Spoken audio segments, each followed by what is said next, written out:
This is part 3 in a 3-part series. Please begin with episodes 1 and 2 before listening to this final episode. This series discusses crime scenes and murder.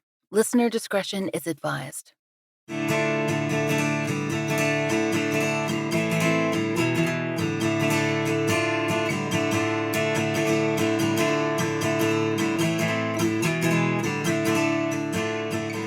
This is The Fall Line.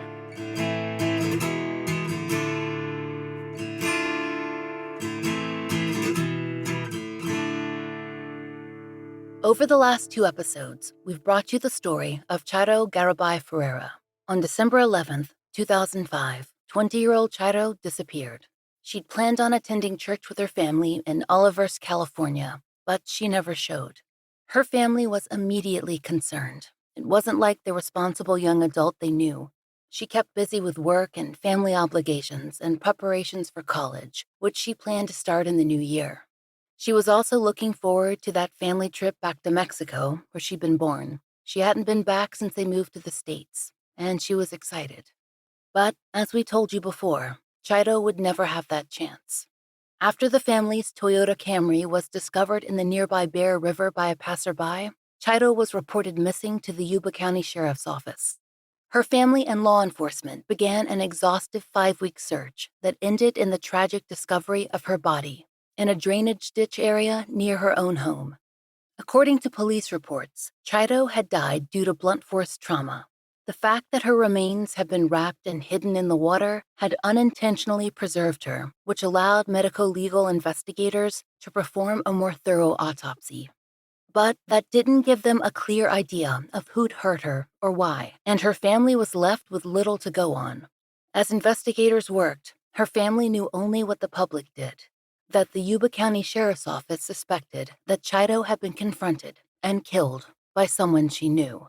Officials didn't say why, but there must have been evidence or information at the scene, or lack of evidence, or information gathered from Chairo's phone, or something else that led them to that conclusion. The media did release a few important details to consider. Some of these details have been covered in earlier episodes, but there are other small things buried in single lines of articles that could be of importance if they strike the right chord in the right person. Here's what we know about the investigation from the press coverage of the case. The Appeal Democrat mentioned that in September of 2005, 2 months before Chairo's disappearance, she was robbed while at work. An earlier news release stated that Chairo's driver's license was stolen during this altercation, but in a second column, the then Undersheriff Steve Durfer noted that he did not believe that to be the case.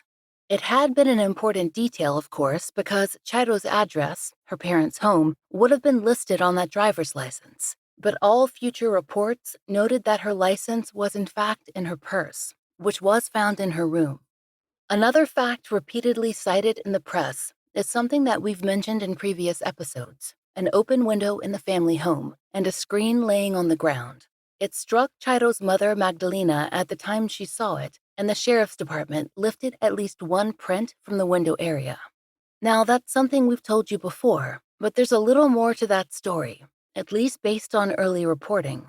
News station KCRA reported that family members described the area around the window as, quote, newly damaged. And per KCRA, just a few days after Chairo's disappearance, Yuba County officials, quote, sifted through an area of freshly dug up dirt, end quote, they'd identified in the family's backyard, but told reporters that they hadn't found anything relating to the case. KCRA quoted then Captain Ron Johnson as saying, quote, the way the ground settled, it kind of looked a little unusual, like there could be something directly underneath. It turned out to be nothing. Regarding what happened at the family home, there was also the detail, mentioned in a single Appeal Democrat article, that Chairo had a, quote, confrontation at about 5:25 a.m. In previous episodes, we told you that her family left for church around 5 a.m. The timeline of the discovery of her mother's car, which was seen by the nature photographer at about 9:30 a.m., is another important point. What that 5:25 confrontation might have been was not detailed, but it gives a time frame for when Chairo might have been removed from her home. When former Governor Arnold Schwarzenegger originally issued the $25,000 reward in Chairo's case, the language released was as follows. Quote, whereas 20-year-old Chairo Garibay was kidnapped from her Olivehurst home on December 11, 2005. She was considered missing until January 16, 2006, when her body was found alongside a drainage canal in Yuba County. When we first saw this, the mention of kidnapping seemed possibly notable, but not necessarily indicative of law enforcement's theory in the case. That is, whether Chairo was forcibly removed from her home alive.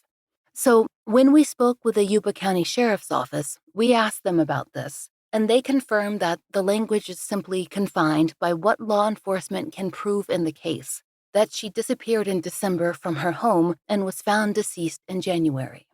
In regard to Yuba County, we spoke with investigator Brian Bernardus, who's been working on Chairo's case since he joined Yuba County Sheriff's Office in 2018.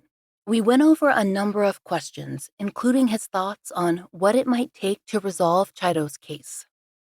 Is there a reason known to law enforcement, one that can be shared with the public, as to why the family car was taken versus Chairo's personal vehicle, such as an arrangement of vehicles in the parking area?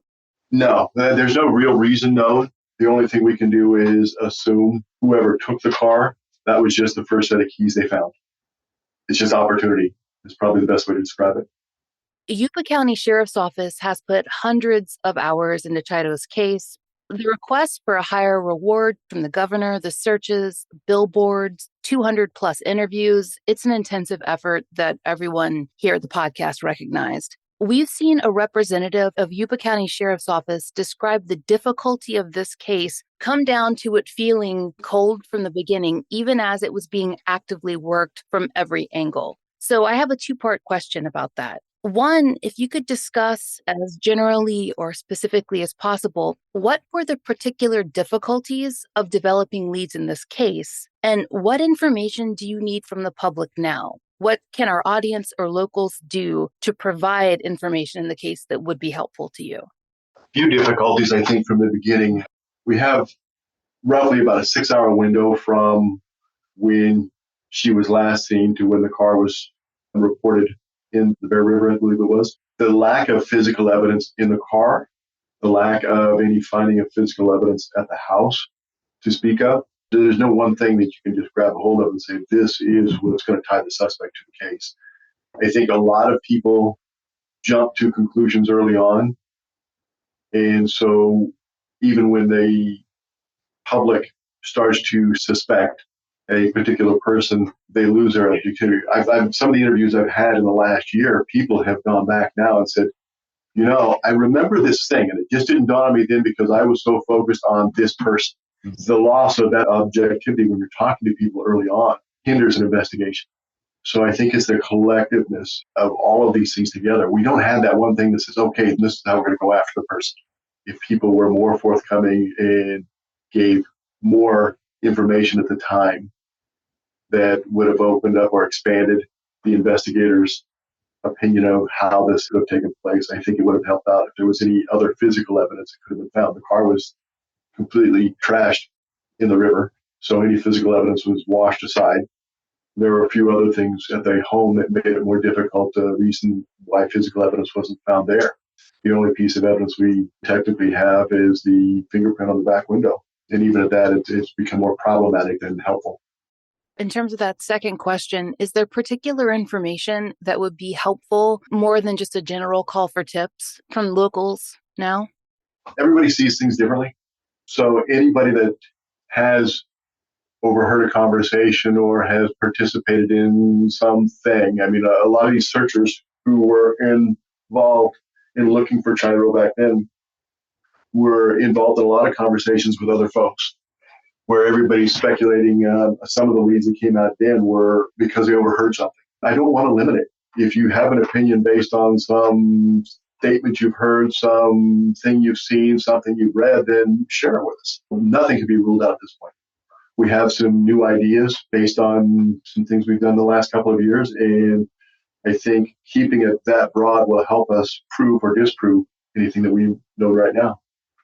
One thing we heard from Chairo's mom, Magdalena, is that she has felt very supported by your office. She's had meetings every year. People call her. She gets updates. And she's felt like everyone has stayed involved in her daughter's case. And in terms of our experience covering cases, this is a very hands-on approach. And we were interested to know whether Yuba has a dedicated cold case department, or is it all hands on deck, a effort that you tackle as you work on active cases as well?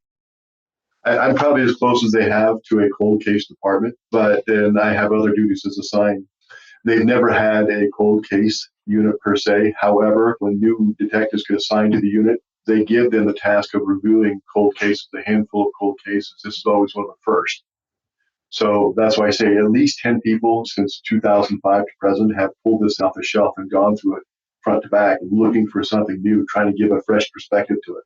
Just about everybody in senior management here was around when that case took place or participated in that investigation somehow. So it's still very fresh in their minds. We now have a lot of folks at the department who were her age and went to school with her. And so they still bring that with them when they come here. So they have a particular interest in the case, and that's what keeps it going. And we now have a couple of our new deputies whose parents work the case.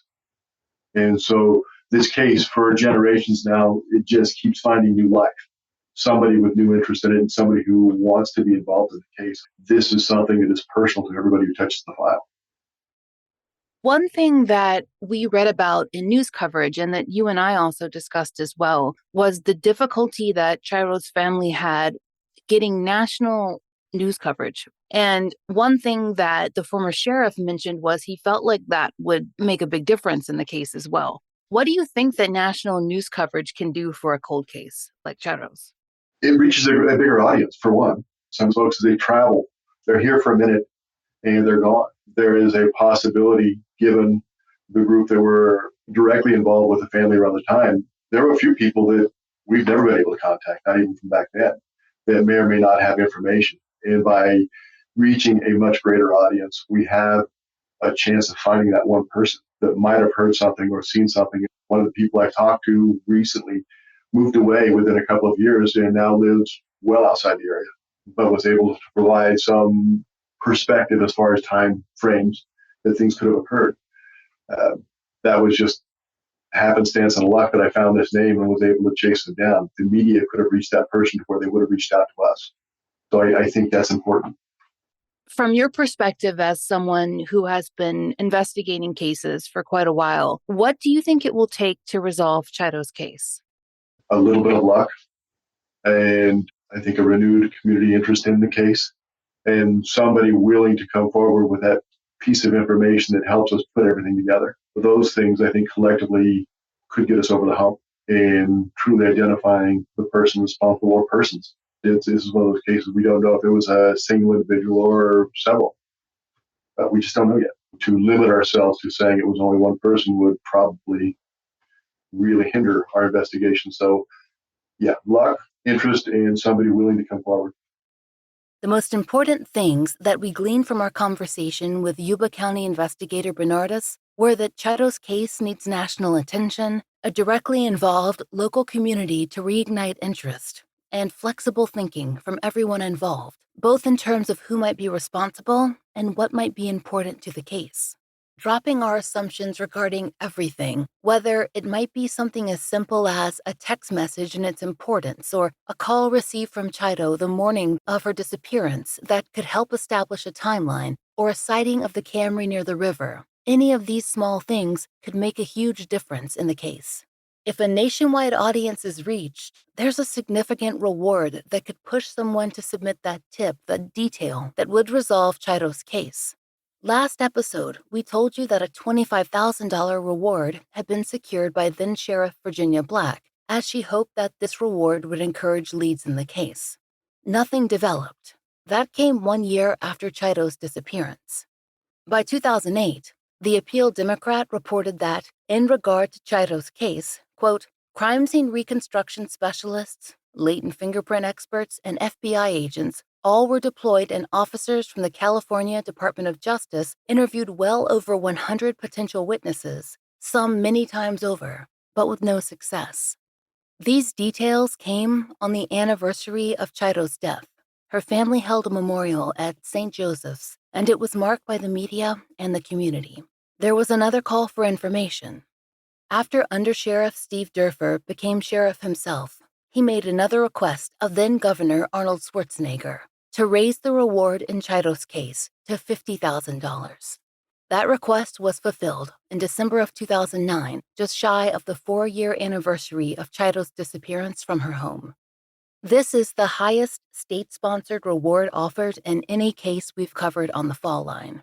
It's certainly not the biggest we've ever read about or seen. There are rewards in the hundreds of thousands and even millions out there. But for families to appear on this podcast, who are often facing decades-long missing persons cases or unsolved homicides with no reward offered at all, or $1,000 from Crime Stoppers, it's rare.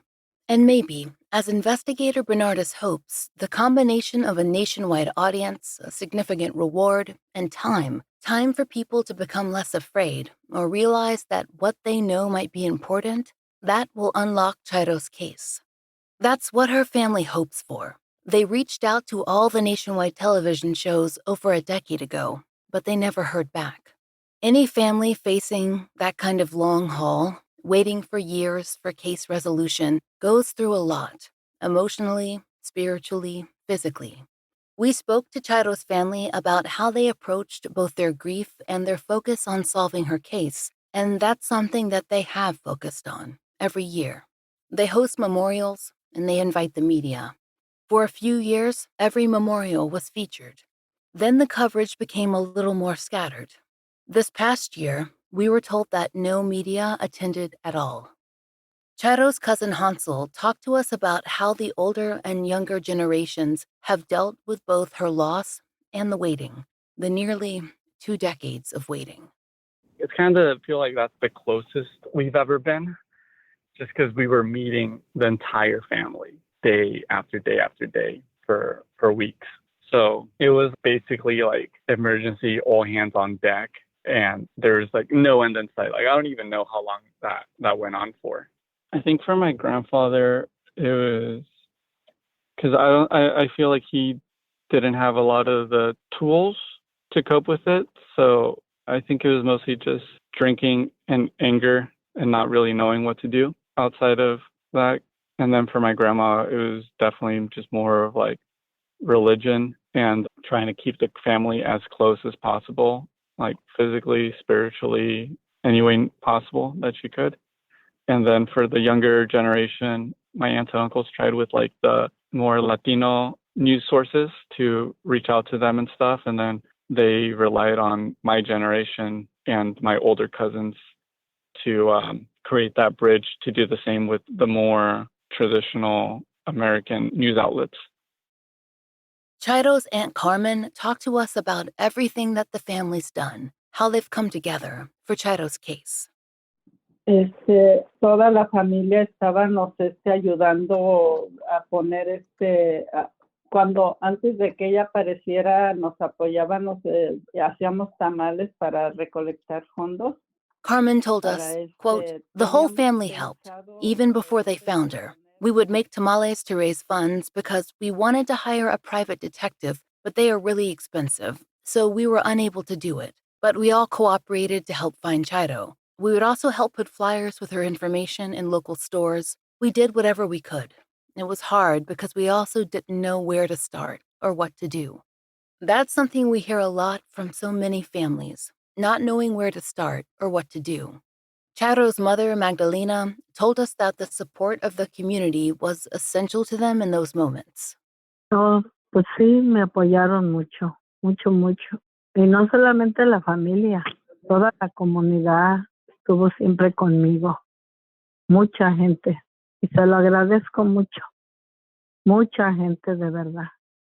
Mi familia y demás. Magdalena told us, quote, they supported me a lot, really a lot, but not just my family. The whole community was with me, and I appreciate it very much, my family and everyone else.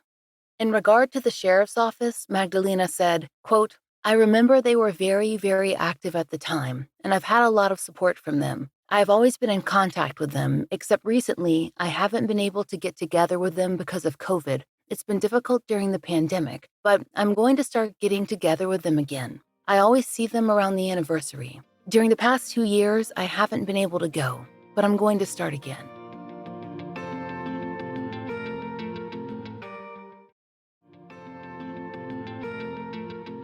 For Chairo's younger siblings, Junie and Marisol, the dual loss of a sibling and a role model made itself known in ways that were both immediately evident and more subtle, things that they only realized as their lives went on. Well, I was feeling pretty not the same because before there was always somebody older who I could kind of look up to, but then I kind of became like the oldest, and that's not how I grew up. So I feel like Marisol didn't have the same experience I had, because when Chairo was alive, Marisol was even younger than I am. So I feel like maybe she didn't get the same experience. I don't know how much she remembers just because she was younger, So I remember that. And then I remember for a little while afterwards, I was going to the victim witness for kind of like a therapy sort of situation. I was getting pulled out of school like once a week for that, but I didn't do that for very long because I didn't like being pulled out of school. I think it was like pretty much therapy, but I didn't really like it very much. I feel like the questions they were asking me were for someone in elementary school and not 7th grade. And so I didn't like that. And then people started asking me why I kept getting pulled out of school, and I didn't want to say therapy. So I just stopped going. I would say I just didn't want to bother my parents in some way or be a burden. So I was just pretty easygoing for the most part. I didn't really ask for too much. Maybe every once in a while, I guess maybe for like some shoes or something along the lines. But in general, I guess I didn't ask for much. But I feel like my parents are like that. They're not very needy. They're pretty happy with what they have. I think hearing you talk about it, in some ways, it like changes your understanding of yourself in the world when you lose a sibling, especially in this type of situation. Yeah, because I do remember hanging out with my cousins who are my age, who have older siblings that were Chairo's age. And then, as we get older, my cousin Pedro is like America's youngest sibling. He could like go visit America when she was going to the University of Monterey or when she was going to school at Sacramento State. I just remember thinking that's like an experience that I lost. I can't visit Chairo at university or whatever if she would have moved somewhere. And I would say maybe for like my mom or like my dad, the church, I would say, kind of helped them a lot to feel better about the situation, like the feel like forgiveness in a way. If that makes sense. I feel like the church, that community of like my mom being in the choir and everything helped them out in some ways. But I would just say the biggest change is not having Chairo or seeing how her life could have panned out if she would have had children or if she would have gone to college, having one less sibling in our big family. I don't know if it's from this experience or not, but I'm pretty overprotective about my family, my kids. I don't trust strangers, obviously. I don't trust anybody, just our family. I would probably say it has to do with what happened. I don't know, pretty overprotective. I don't really trust people. Our family's kind of incomplete now because we don't have her here anymore. As years go by, I wouldn't say it gets easier. It's just, I don't know, like you have to accept that she's no longer here with us physically. But my mom's always she really reached out to like the church and like having faith and stuff. So I like to believe how she believes that we'll all be together one day again and trust God, really. She's had a really strong faith, and I kind of like to follow when it comes to that. Chairo's cousins, America and Hansel, felt those long-reaching effects too.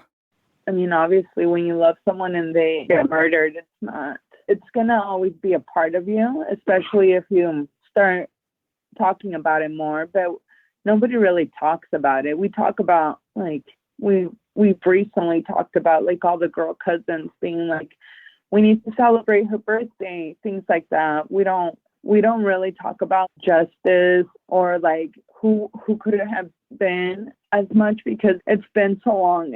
And I feel like if there was enough evidence, they would have already found the person responsible. It does have me feeling a little hopeless in that sense for her life.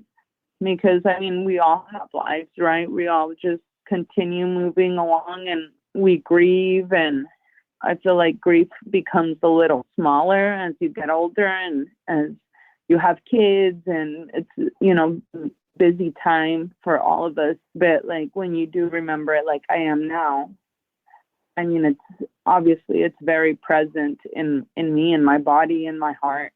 I think everyone has basically the same picture of Chairo in the house. So that's like her physical preference is she's always somewhere in the house so that we don't forget her and stuff like that in that way. Like right now in my apartment with my partner, Anna, we already have our Day of the Dead remembrance altars up. So we have a little shrine with flowers and things that my mom makes just surrounding a picture of Chairo. And then also for Anna's older sister, just so that we don't forget the people that we've lost. So we have that. And then she always comes up in conversation. So that's another way that she's always there. We talk about her and we make sure that we don't forget her impact in our lives and stuff like that and who she was before all this happened, because she had a whole life before she was put on the news, and we want to remember all that kind of stuff about her.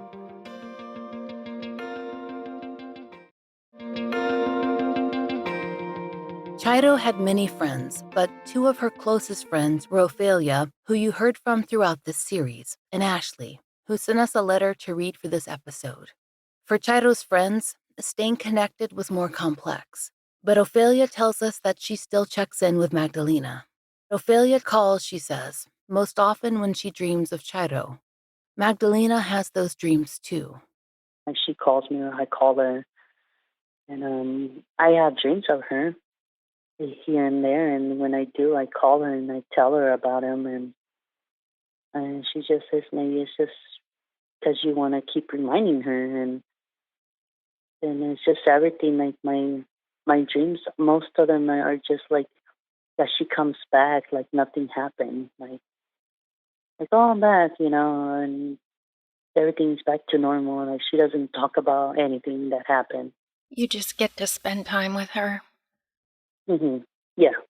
A lot of times it's dreams about us being in high school. I don't know, it just comes to that. I have tattoos of her in my arm, so it's like I always see it, It's still hard for me. It is.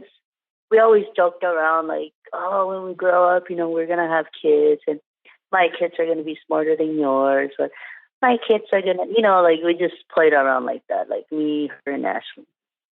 It was always like me and her and Ashley most of the times together. Chairo, I knew she always wanted a family. She always wanted kids. She was such a kid person too, She loved her little brothers and sister. And when we have our kids, it's like there's going to be so much fun when we all get together and be like, man, look at us now being moms and our kids here. And like I said, they were like, oh, Chairo's kids are going to be short. She's short.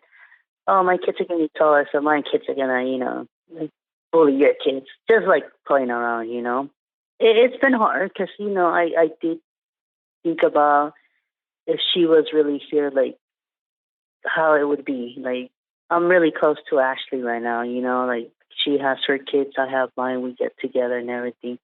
We just think like that, like, man, it could be us three, and our kids hanging out and, we're calling family. Like, this is your tia Chairo, your aunt Chairo, and this is tia Fifi, they call me Fifi, Yeah, it's hard. It's hard. It's just, it's always in my mind, and like every time it's just like when it comes to this time, December's coming. So it's like my feelings change. Like it's sad, like because of her that, but then I'm like trying to be positive because of my family too. I don't want to make them feel like I'm always sad around that time when I should be happy because it's the holidays and we should still be happy of what we have. And obviously her birthday is always a big one too. April 10th. Yeah, it's still a little hard. And then I think for me the hardest thing too is that I still dream of her. And when I wake up, like, I don't know, like sometimes I feel, I don't know if it's scared. I don't know, like my emotions are all like mixed up. Like I feel scared, but then I feel happy that I was still able to see her face. But then in a way it's like I'm sad because I know that, she's gone. So like I said, every time I dream of her, I call her mom and I'm like, I dreamt her this, I dreamed of this. And like, what does it mean? Like, is it a good thing or is it just me not letting go? Or Mara just told me maybe you just miss all that, and her being there with you guys. And I do. Like I said, she was like a sister to me. A person like that is like, it's hard to find. I'm not saying that a lot of people are bad or you can't find another person that's happy, that's giggly like her, but I don't know. She was just different. Obviously, doing all this is a good thing to keep her alive, especially for everybody that knew her and even for people that don't. Honestly, for me, it's like I just want this to be over. Like I just want justice to be done. I want closure, for her mom, especially her mom too, because she's still going through a lot. For me, like honestly, I just want to find the person, and for me, I want to why, like why her, I mean, obviously, you can't, wish anything bad on anybody, but why her? She never did nothing bad to anybody. My kids never met her, so when I talk about her, they're like, "Who's Chairo? Who's this?" Oh, I tell them the story of her, and like, she was one of my best friends. Oh, okay, mommy. Like, you'll be okay, mom. Like, my kids have a big support right now too. They make me feel happy, obviously, having my family and everything. But I do think about, what if she was here, And like I said, she wanted kids, and I think it would have been so nice to, get together with our kids and, let's get Chairo. I mean, those are things that we're never going to know. Those are things that are not going to happen anymore. Here's the letter that Ashley, Chairo's other best friend, wrote for us to read on air. Talking about Chairo's death is still too painful for her, but she wanted to contribute to this episode and to express her love. Hello, my name is Ashley, and Chairo and I were best friends. I'd like to start by telling you that she was an incredible human being. She had a smile that could light up a room. Her laugh was contagious and full of joy. Chairo just exerted such positive energy. I have not met anyone quite like her. She had a heart of gold and always wanted to help everyone. She had a mama bear heart when it came to her siblings. She loved taking them with her and just loved them so much.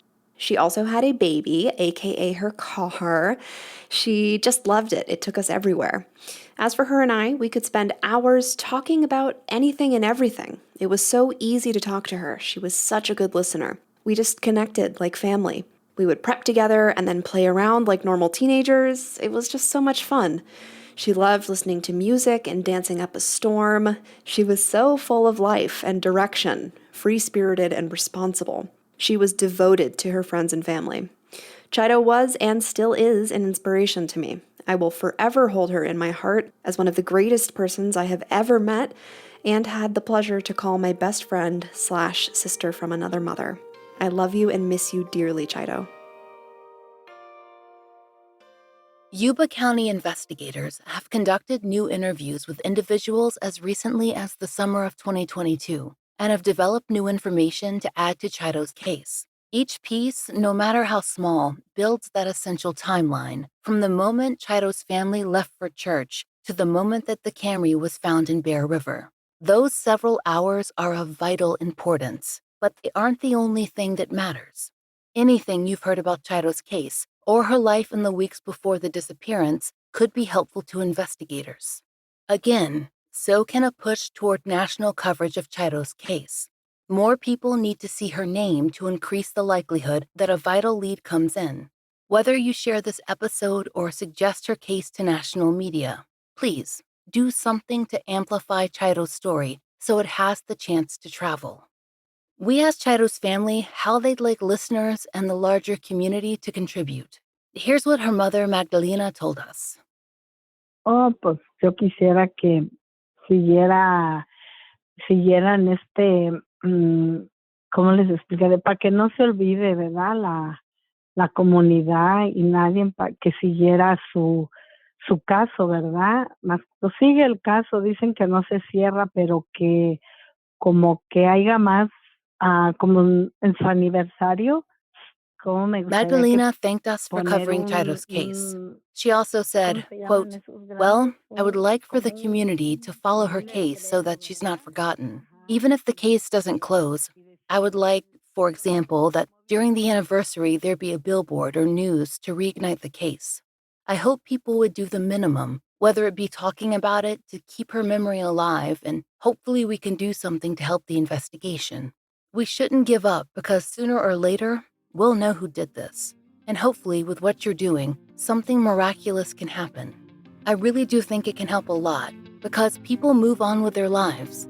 But maybe this will reignite someone's memory and they will speak up if they remember something."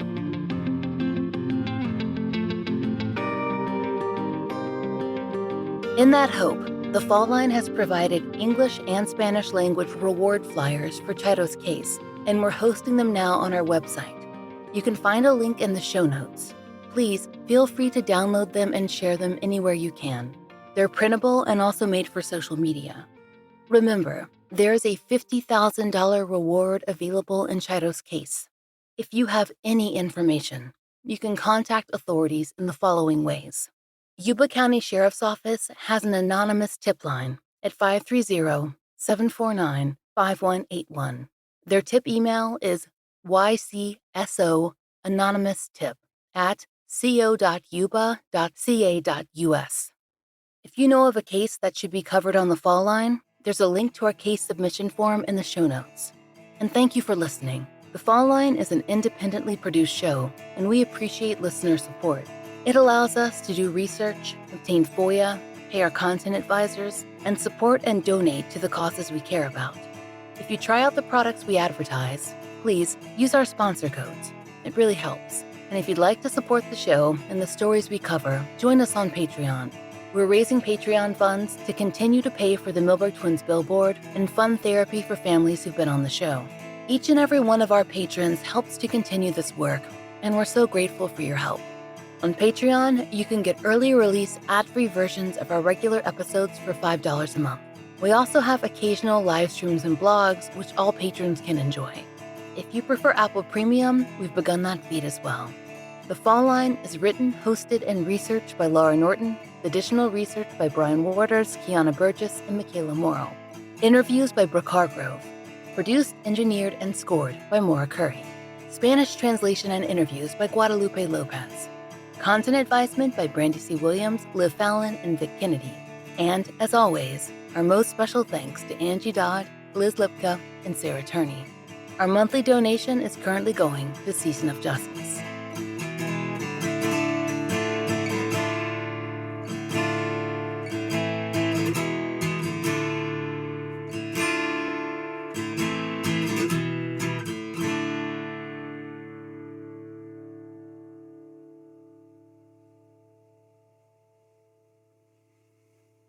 At Arizona State University, we're bringing world-class education from our globally acclaimed faculty to you.